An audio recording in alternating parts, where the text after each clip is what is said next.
শহীদ সাব্বির ভাই ওই দিনই শহীদ হন এবং এরপরে গুরুতর আহত অবস্থায় পরের দিন শহীদ আব্দুল হামিদ শহীদ হন। এর 1 ঘন্টা পরে শহীদ আইয়ুব আলী শহীদ হন, যার ভাই আজকে বক্তব্য দিলেন। এবং এই ঘটনার প্রায় 9 মাস পরে ডিসেম্বরে গিয়ে চতুর্থ জন শহীদ হন, ওনার নাম হচ্ছে আব্দুল জব্বার। এটা হচ্ছে ছাত্র শিবিরের প্রতিষ্ঠা 1977 সালে, তার 5 বছর পরে এই ঘটনাটা ঘটে। That was the beginning.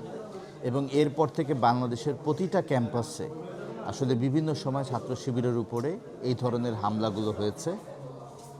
এবং আমি আমার বক্তব্যে আমি 90 সালের কথা বলেছি, পরিবেশ পরিষদের কথা বলেছি এবং কিভাবে ঢাকা বিশ্ববিদ্যালয়ের ছাত্র শিবিরের কাজকে দীর্ঘদিন বন্ধ করে রাখা হয়েছিল, প্রকাশ্য কাজ, সেটা বলেছি।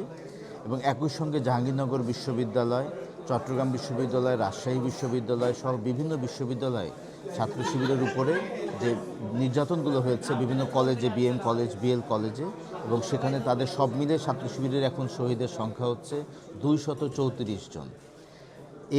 এই যে মার্টিরডম যারা করলেন, যারা শহীদ হলেন, এদেরই আমরা মনে করি যে এদেরই একটা স্পিরিচুয়াল একটা বেনিফিট হচ্ছে এখন আমরা পেয়েছি এভাবে, যে এই ক্যাম্পাসগুলোতে পাবলিক ইউনিভার্সিটিতে শুধু ডাকসু নয়, ঢাকা বিশ্ববিদ্যালয়, রাজশাহী বিশ্ববিদ্যালয়, জাহাঙ্গীরনগর বিশ্ববিদ্যালয়, তারপরে হচ্ছে আপনার চট্টগ্রাম বিশ্ববিদ্যালয় এবং সর্বশেষ জগন্নাথ বিশ্ববিদ্যালয়, এই 5টা বিশ্ববিদ্যালয়ে ছাত্র শিবির নেতৃত্বাধীন প্যানেলের যে সংখ্যাগরিষ্ঠ হয়ে তাদের যে বিজয়, এই বিজয়টা আমরা মনে করি যে এই যে শহীদ যারা হয়েছেন 234 জন, তাদেরই আত্মত্যাগ এবং কুরবানির হচ্ছে পুরস্কার।